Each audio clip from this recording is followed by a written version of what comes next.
good afternoon. Today, David and I have reached agreement formally to reform the coalition, and we can announce our new coalition shadow ministry. I want to thank you, David, for the respectful and productive way that you and I have engaged throughout this process, and I know that we will be a great partnership going forward. I promised my leadership would be done differently, and it will be. I've communicated with every single member of my party room about this shadow ministry, those who are in the shadow ministry and those who are not. Now, that style might be unconventional, but it's important because I always said that I would harness the talents of my party room. Everyone has a role to play, even if they're not formally in this lineup. And as I said, I've communicated with every member of my party room, all 54, because this is a team that draws on the deep well of the Australian experience. It includes those who've served in uniform, migrants, and the descendants of the oldest continuous culture on earth. There are those who've balanced the books in small businesses and those who've made tough calls in corporate boardrooms. Our team is one of strivers and optimists, of leaders and listeners. We have voices from the city to the bush, people who went to university and those who got a trade. The new Coalition Shadow Ministry balances experience with new talent. It reflects the full range of our philosophical traditions, values and perspectives across our two great party rooms. And this is important because our parties are at their best when they work together to fight right now as a strong opposition for this government. Now, I'm really excited to work with my new economic team. Ted O'Brien as Shadow Treasurer and James Patterson in Finance. Andrew Bragg in a new productivity and deregulation role. This will help develop economy-wide solutions to pressing issues for Australians, including housing. And as Shadow Housing Minister, Andrew will ensure that housing policy is at the heart of our economic agenda. Tim Wilson will be the Shadow Minister for Industrial Relations and Employment, and most importantly, the Shadow Minister for Small Business. Dave Sharma will also join the economic team as the Shadow Assistant Minister for Competition, Charities and Treasury. I'm particularly proud of our Foreign Affairs, National Security and Defence team, which will include Michaelia Cash as Shadow Foreign Minister, Angus Taylor as Shadow Defence Minister, Andrew Hastie as Shadow Home Affairs Minister, and Jason Wood as Shadow Minister for International Development and the Pacific. This is a strong team that knows what it takes to keep Australians safe. As the first woman to take on the Leader of the Opposition role, I'm also very pleased to see a number of capable women advance forward. Nothing is more central to the prosperity of Australians than our safety, so I'm excited to see Senator Jacinta Nampijinpa-Price take on the crucial role of Shadow Minister for Defence Industry and Shadow Minister for Defence Personnel. Karen Little will come into the Shadow Cabinet and serve as Shadow Minister for Indigenous Australians and Social Services. Angie Bell will come into the Shadow Cabinet with the Environment and Youth portfolios. Melissa McIntosh will take on the really important Women's portfolio and continue her great work in communications, being a strong voice for the protection of women and children from the failures of big tech. Anne Ruston will serve as the Health, Aged Care and Sport Shadow Minister and will take up the critical NDIS portfolio. And I want to underscore this point. We must ensure the NDIS is sustainable. The government must prioritise this work urgently, and we will hold them accountable for their promises to do so. Melissa Price will join the Shadow Ministry as Shadow Minister for Cybersecurity and Shadow Minister for Science. Leah Blythe, Maria Kovacic and Zoe McKenzie will all join the front bench in key Shadow Assistant Ministry roles. These women very much represent the future of our party. This is their first step, but it's far from their last. I'm also very happy to advise that, subject to the outcome of the vote in Bradfield, Giselle Kaptarian will be appointed as Shadow Assistant Minister for Communications, Shadow Assistant Minister for Technology and the Digital Economy. Giselle's appointment is a vote of confidence in the future of women in our party. And it's a clear message to communities like Bradfield that if you support your local Liberal member, they will have a direct say in the decisions that change the direction of this country. Andrew Wallace will take on the key role of Shadow Cabinet Secretary, playing an important policy development and coordination role with this appointment.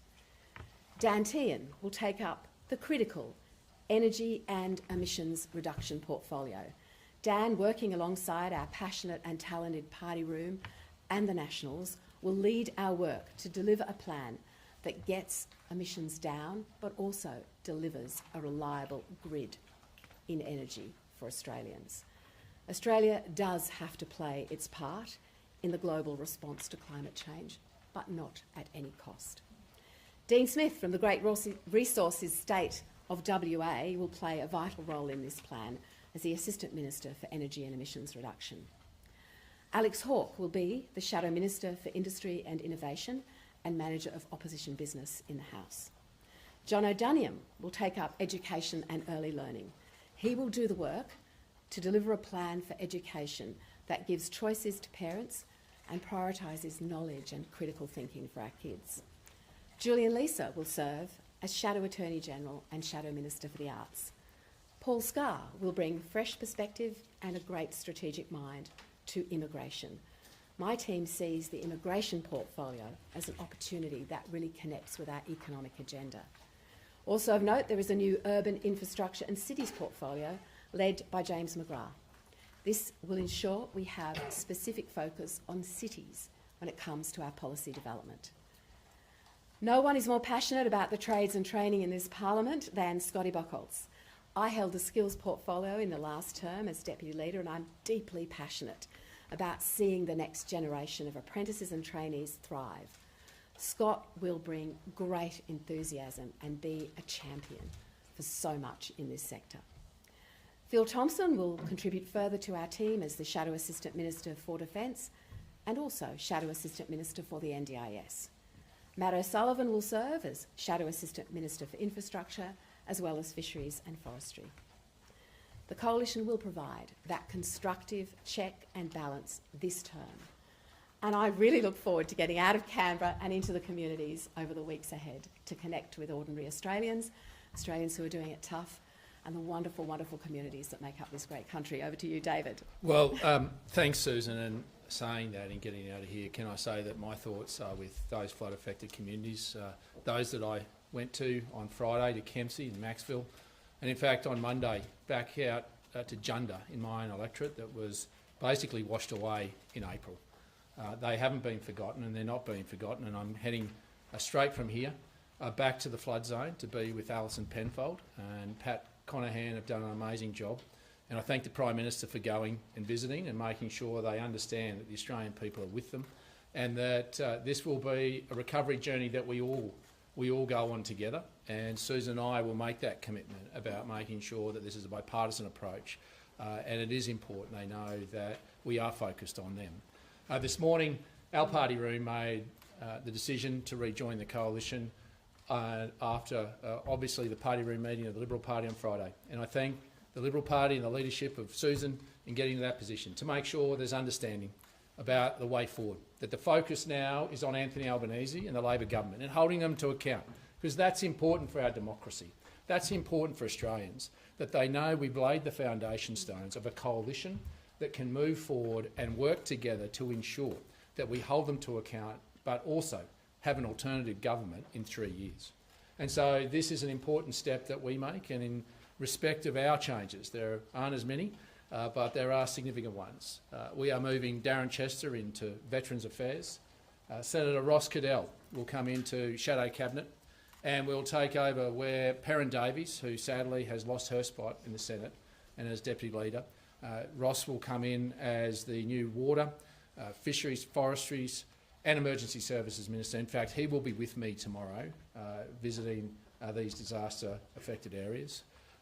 Anne Webster will be the new Shadow Minister for Regional Development, Local Government and Regional Telecommunications. And I'm glad and privileged that Susan is now, for the first time in a long time, bringing one of the Nationals into the economic team. Pat Conahan will be the Assistant Treasurer, Shadow Assistant Treasurer, and Shadow Minister for Financial Services. And I think it is important to draw on that diversity. Pat, while a lawyer, is also a small business person, one that has great intellect and one that I gave significant credit to and opportunity to in the last Parliament, along with Anne, to show their wares and to be able to move forward. And Anne did that with her passion and pride in regional health. And it's important that we continue to harness and nurture the next generation that are coming through that have the passion and ideas to add to what the Liberal Party will bring to the table. And in terms of Assistant Shadow Ministers, Sam Birrell will become the Shadow Assistant Minister for Regional Health and Education. Andrew Wilcox will be the Shadow Assistant Minister for Manufacturing and Sovereign Capability. And Jamie Chaffey, a self-made man. He knocked on over 25,000 doors in the seat of Parkes. This is a man of great conviction, of great work ethic, and it is a man that has led his community as mayor in Gunnedah, but also as the New South Wales Country Mayors Association president, that should be given an opportunity to shine and given an opportunity to come forward as the new Shadow Assistant Minister for Agriculture and Resources. There are changes around making sure that we continually move forward as a party, and I made some of those changes after the last election. And I'm continuing to make that, to make sure that the legacy of our party room isn't just around policy, but it's also about people, about the people that come through to make sure that we have the leaders in the next generation that'll fly the flag for the National Party. And I'm proud to do that, and to do that with Sussan in such a constructive way. And now it's the time to take on this government and make sure the Australian people know that this coalition is focused on them. Thank you. Thank you. Okay, we'll go to questions. Phil. Oh, thanks, Ms. Ley. Can I ask Jane Hume's not on the list at all? Did she ask not to be on the front bench, or has she just been relegated? While I don't reflect on private conversations, I will say this, that these are tough days. And having been through many days like this myself in my parliamentary career, I recognise that.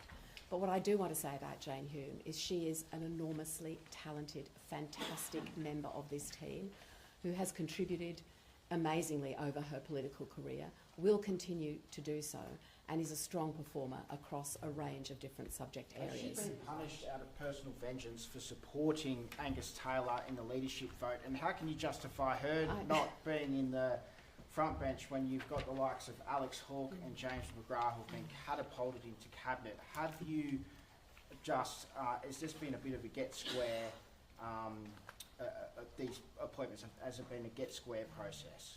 Absolutely not. I'm not going to reflect on the qualities of individuals with respect to the qualities of other individuals. I don't think that's a fair question, and I don't think the premise of it is reasonable. But what I will repeat is that, having spoken to every single member of my 54-member party room today, I know that we have harnessed the talent that we need in this shadow ministry going forward, but that there is a role for every single person. And opposition is not about hierarchies, it's not about structure, it's about getting every player on the field fighting the fight. Because this is not about the internals that you have just spoken of, this is about how we go out there to work hard for the Australian people. Mark. Probably ask a question of each of you. First, you've put Jacinta Price into defence industry, which in government is a cabinet position, but she's not in shadow cabinet. Why is that? And Mr Littleproud, no position for Barnaby Joyce or for Michael McCormack. Are you picking a fight you can win? I spoke to Jacinta yesterday about her new appointment. She's very excited to take it up. There is no more important area than safety, national security and defence, and you will see a great profiling of defence under Angus Taylor as we go forward in this term of opposition.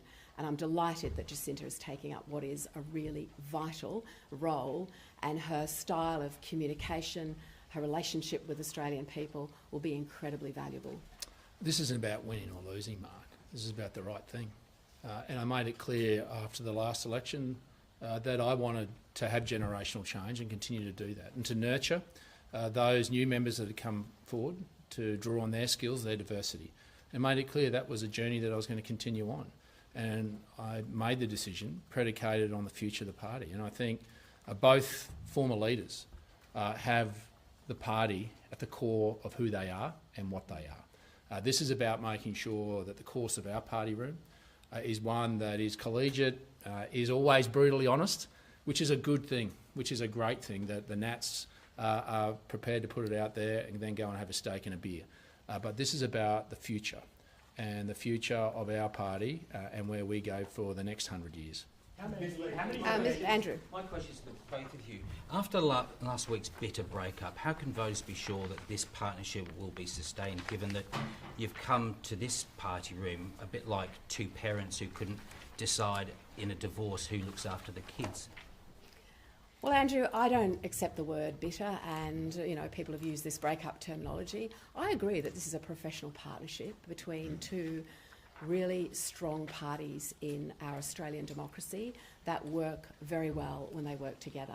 But personally, David and I will be friends. I think a woman who got our start in the shearing sheds of Western Queensland can always find something to talk about over a steak and a beer, David, with you, the person who represents those communities now.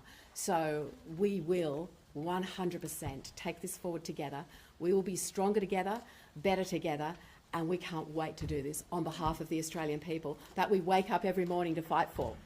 Because we've laid the boundaries, we've laid the foundation stones, and while there's been gossip and innuendo through the halls of the gallery, let me be clear, Sussan and I have always kept the lines of communication open. We've risen above that. We haven't let us get distracted by what's been reported. We've always made sure that this was the end goal.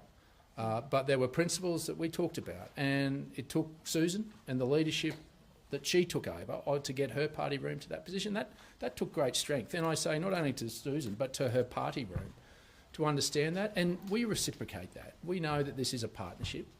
But what we have done today is set the foundation stones to say to the Australian people that we know who we are, we know where we're going, and we are focused on you. Yes, ma'am.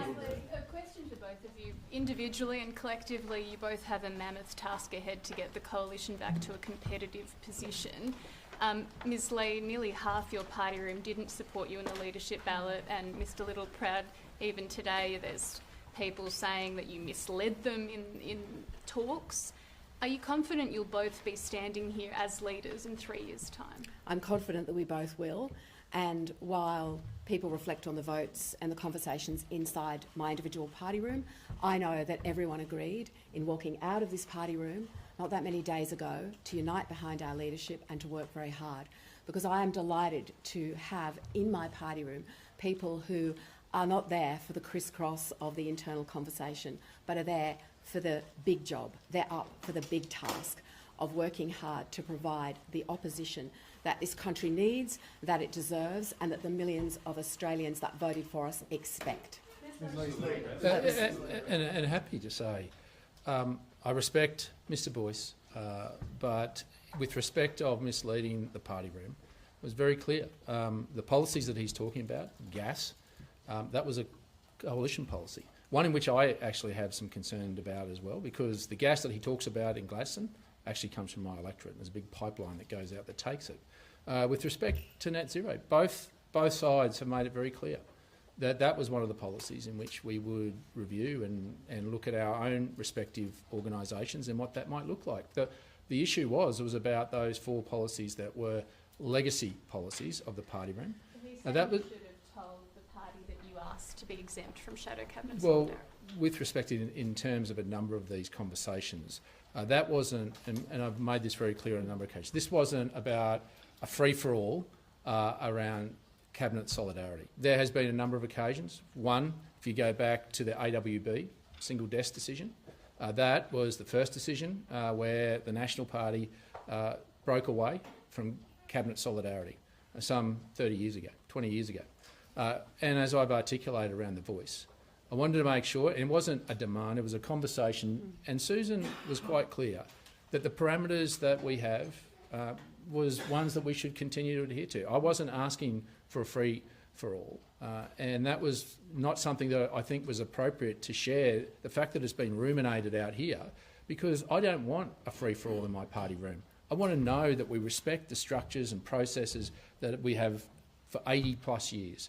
And so it was important that we set that down. And I didn't want to see the relationship that I set back with Peter around the voice, that if there was something that we were comfortable with, then we would move towards it. But Susan was very clear on that, and that's what I respect about, while you talk about the gossip, we talk about the facts, about the conversation. Now over here, this side of the room.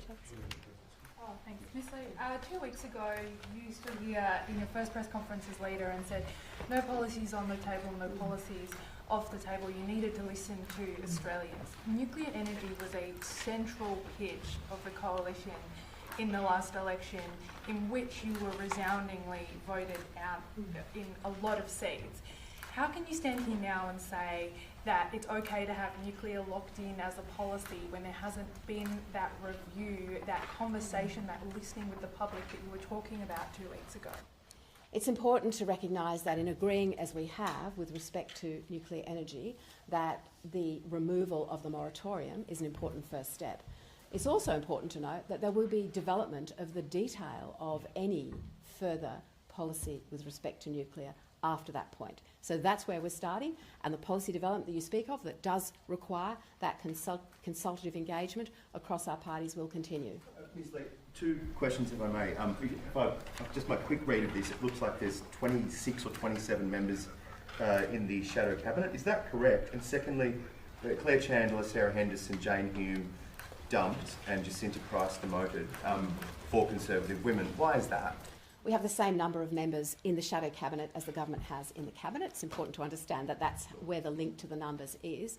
I don't accept that terminology. This is a new parliament with a new leader, a fresh approach that I always sought to undertake and have undertaken. And looking back into the previous government, there were positions that people held, and they did extraordinarily good jobs in those positions. This is a new parliament with new people being elected and a new agenda moving forward. I am thrilled that I have so many terrific colleagues.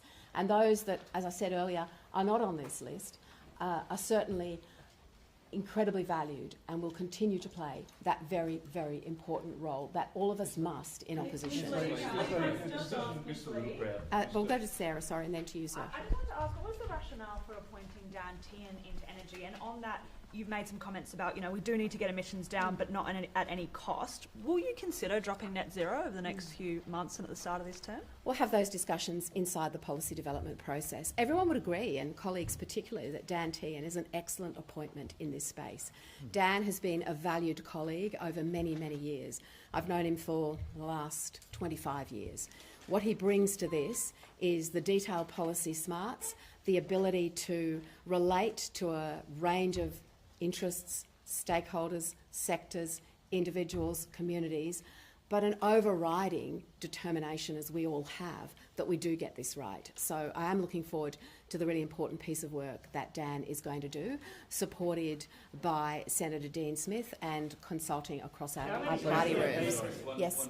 You've mentioned previously, of course, that your job is about modernising the Liberal Party, and a large part of this discussion is around making sure that women feel that they're seen in the party. Now, again, correct me if I'm wrong, but it seems that there are no women in the economic sections.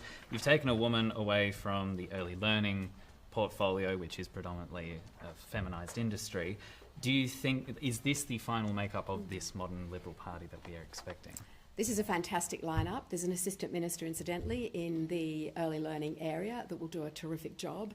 And I know that everyone who speaks across the range of different portfolios will do so with an economic lens, because we do have to get the economic narrative right. And I just refer you to the outstanding mentions of the women who are stepping up in this lineup. Just earlier today, this is a question for both of you, please. We've already had today Matt Canavan and Barnaby Joyce come out and say they'll agitate for net zero to be dropped from the backbench.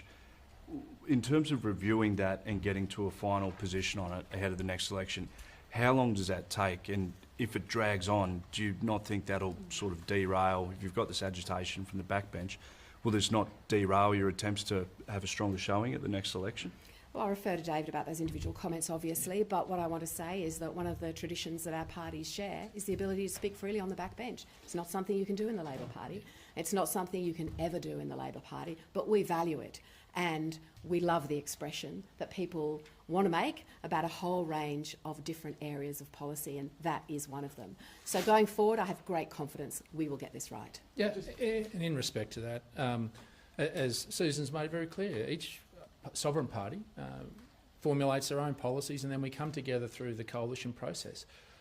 We had a number of iterations in the last parliament around questions around net zero, and no doubt that'll happen again, but we'll put in place proper processes and structures to make sure that that diversity of ideas is put forward, and I think that's a good thing, that's a healthy thing, and I think what encourages me is the appointment of Dan Tehan. Dan's eminently sensible. He's a pragmatist, he's a realist, and he knows the real life experience of the lived experience of regional Australians and the impact of this all renewables approach that the Albanese government's going down. So we will obviously have our internal discussions as a Liberal Party, and then, as we've done for 80 years, we'll come together in a way that we can have that discussion in a mature, constructive manner. And that process is one that isn't about kicking down the road, but doing it right. Yes, ma'am. How many ministry positions do the Nationals have, and is that an adequate number in your view? Yeah, it's always predicated on arithmetic, and so we've got 6 in the inner cabinet and 2 in the outer. Arithmetic has always predicated this. I think John Howard was famously said, politics is the brutal game of arithmetic, and that fits for the Liberal Party and the National Party, and that was a guiding principle from the start. It's been a guiding principle for many years. The fact that we had Jacinta Napajimpa Price in the cabinet extra last time was around the fact that Julian Lesser resigned, and we needed to replace him. No, we've made it clear before. We were disappointed that Jacinta left us, but I was proud of the fact that we were the first to support her and the No Case, our party room. We got that cabinet position for her to give her that platform, but she has ambition beyond what my party room can give, and I don't think I should put my personal disappointment above somebody who has the ambition to have a higher office than what the National Party. I think I've got to be bigger than that and think about the country, and we wish her well in whatever endeavour she gets in terms of achieving that, but why should we put a ceiling on someone that has ambition? Charles. Just on that arithmetic, your colleagues have blamed the Liberal Party for losing 2 Senate seats over the last few weeks. Have you come to an agreement with either the Liberal Party or with the Prime Minister regarding the party status of the Nationals in the upper house, and do you hope for development there? Well, we'll work through that, and I think there's some conversations in the Senate. I won't profess to be an expert on the operations of the Senate, but both Senate teams are working through that about making sure that there is a status that can be remained for the National Party, and I think there's constructive talks that Sussan and I had about making sure that remains, and I think that's been the conversations that's been happening. That while you've heard much of the gossip and the backgrounding, the reality is the real conversations were addressing these real problems. Can I just clarify? Yes, ma'am. Just a question on parliamentary culture. Today, Fatima Payman disclosed that she had made a formal complaint through the PWSS in regards to an older male colleague. I'm just hoping you can reflect, as the first ever woman of the Liberal Party, if you think there has been an improvement in parliamentary culture in the last few years, and if you would be pushing for greater mechanisms to make women, particularly women in your own party, feel safe in their workplace. I read that report with great concern, and it is simply not good enough to have that behaviour take place in this building. Now, I was part of the formation of PWSS and a great deal of process in the last parliament that means that people in this situation have a place to go. But it is vital that reporting of events like this are a reminder to everybody that we must never take our eye off the ball when it comes to continuous improvement in the culture in this building. Can I just clarify on net zero, Mr. Littleproud? I think last week you said it remained National Party policy, and your deputy said that on the weekend as well. Are you now saying it is under review? Well, in our culture of our party room, as it was in the last term and terms before that, members of our party room are free to come forward and to either bring new policy or challenge existing policies. What's the existing policy then? We support net zero by 2050. That was the position we took to the election. Is that the Liberal position as well? you still support net zero? It's important, David, as I said, that we look at energy policy as a whole going forward. We have to play as a country our part in the global response to climate change. Net zero, Paris targets, gas, all of the resources, conversations around critical minerals, they're all part of that. We have to get this right. We have to play our part, but we have to make sure that we don't do it at any cost. So what I'm simply saying is, by doing the work that will be led by Dan Tehan, we will make sure that we reflect everyone's voice and the very real concerns that I know many Australians have, which is that you can't have an energy policy that crashes our energy grid. And you have to recognise the great manufacturing base of this country and is built on reliable, secure baseload power. Just to follow up on that, could you explain why the energy portfolio has changed from energy and climate change to energy and emissions reduction?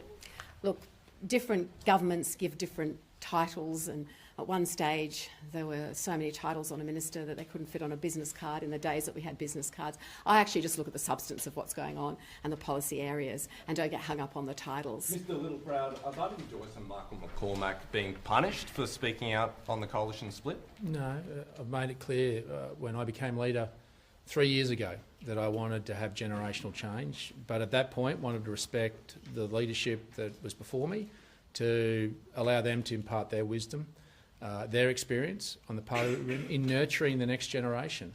And when you look at what Pat Conahan and Webster did in the last term, they put the shoulder to the wheel. Pat Conahan was a guy that came up single-handedly in support with Matt Canavan on our vaping policy. Drove it together, but they did the grunt work.